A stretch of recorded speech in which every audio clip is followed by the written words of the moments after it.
Hemlock is a bastard, but will it kill you? Don't eat it. Do not eat it. Do not consume. Don't put it in your mouth, you fool. And how does it kill you? And how awful is it? Good morning, sausages. We're talking about death again. Last week we talked about death caps and monkshood and all the dreadful things that they do, but everyone was saying, hey, but what about hemlock? Well, let's talk about hemlock. Hemlock, revered, magical, love it or hate it. What does it do to you? First of all, it looks almost exactly the same as cow parsley, so that's just nature screwing with your head there a bit. And I'll tell you how to tell the difference in a minute. But also it contains something called gamma-conicine. Gamma-conicine. Conicine, the barbarian, would have been more dangerous than Conan the Barbarian. Conicine, basically, it gets into your nervous system and it shuts down some of the connections and things start switching off and it goes a bit wrong and it shuts out. It can shut down your respiratory system, which means you can't breathe. Apparently, there's about a 30% death rate, and I think that depends on who you are, what your constitution is, how much you've eaten. I mean, a friend of a friend ate a couple of leaves and was basically in hospital for 3 days and nearly died, and he was a big, strong guy, so don't eat it. Do not eat it. Do not consume. Don't put it in your mouth, you fool.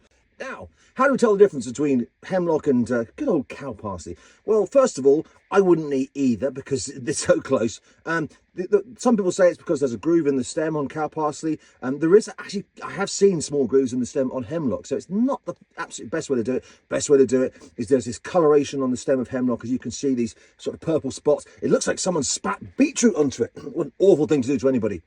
My brother threw beetroot in my face as a child once, and I'm still scarred because beetroot, of course, is evil, nasty, deadly, and should be removed from the planet.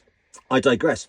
So basically, if you see anything that looks like cow parsley, the hemlock essentially has sort of a stronger, slightly firmer stem. I think the leaves are a little bit darker, a little bit more pointy, but really it's this coloration of the stem that's the differentiator. And you just spatty, purpley thing, run away, evil. But why has it got these colorations? Well, in religious mythology, it was to do with the mark of Cain. Cain killed his brother, and so God made him really ugly so no one would fancy him because he did something awful. Killing your brother, no one's going to shag you, which isn't really a fair punishment. You should really have turned him into a dung beetle, or maybe a condom. Yes, I'm going to make you a condom, and that's your life now for killing your brother.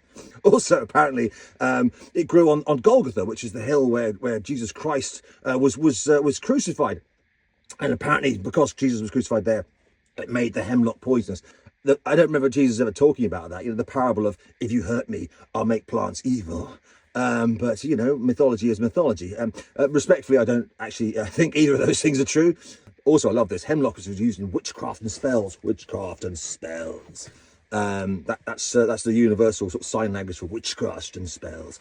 So apparently one of the spells that they use it for is to cleanse the genitals. Is that spells or is that smells? So this is the dirty cock spell. We will whack your genitals with hemlock and sing hemlock songs and take our clothes off and do bits with things with goats and dance around and sing the hemlock song, and your dirty cock shall become clean and yummy and delicious, and we could eat our dinner off it. Could be an overshare.